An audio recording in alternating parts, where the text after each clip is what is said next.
ताजमहल एक ऐतिहासिक कहानी।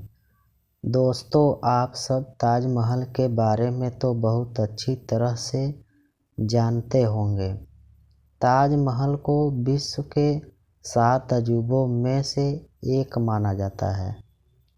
ताजमहल को मुगल राजा शाहजहां ने अपनी पत्नी मुमताज बेगम की याद में बनवाया था। लेकिन क्या आप जानते हैं इसके पीछे की पूरी कहानी? तो चलिए जानते हैं। यह कहानी है अकबर के पोते और जहांगीर के बेटे खुर्रम के बारे में, जिसे जनता के द्वारा शाहजहां उपनाम दिया गया, जिनका जन्म 1592 में हुआ।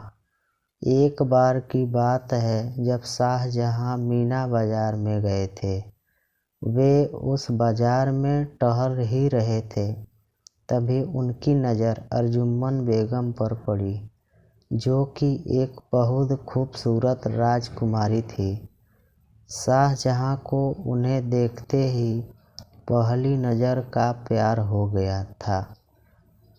उस समय अंजुमन बेगम केवल 14 साल की थी और एक मुस्लिम फारसी राजकुमारी थी।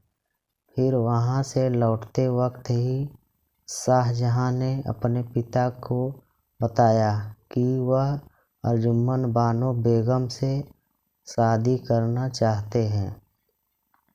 उस वक्त से महज 5 साल बाद दोनों की शादी हो गई। इसके कुछ दिनों बाद ही शाहजहां राजा बन गए और उन्होंने शाही मोहर अर्जुमन बानो बेगम को सौंपा। इसके बाद ही शाहजहां ने अर्जुमन बानो बेगम को मुमताज महल का उपनाम दिया, जिसका अर्थ होता है महल का रत्न। हालांकि शाहजहां की और कई पत्नियां थीं, लेकिन मुमताज उन सब में उनकी पसंदीदा थी। साथ ही मुमताज सैन्य अभियानों में भी शाहजहां की मदद करता। 1631 में जब मुमताज अपने 14 बच्चे को जन्म दे रही थी, तो कई प्रकार की जटिलताओं के कारण उनकी मृत्यु हो गई।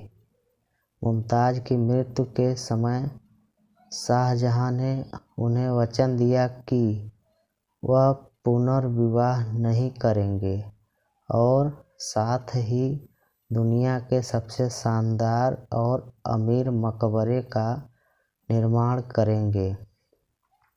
कहा जाता है शाहजहां मुमताज की मृत्यु के बाद इतने हताश हो गए थे कि उन्होंने अपने राज्य में 2 साल का शोक लागू किया और मुमताज की मृत्यु के कुछ दिनों बाद ही अपनी बीवी के याद में उन्होंने ताजमहल का निर्माण करवाया। ताजमहल को बनाने में 22 साल लग गए और करीब 22,000 मजदूरों ने इसे बनाने में मदद किया।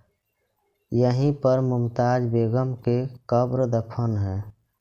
1667 में जब शाहजहां की मृत्यु हुई तो उनका आदेश था कि उन्हें मुमताज बेगम की कब्र के बगल में दफनाया जाए।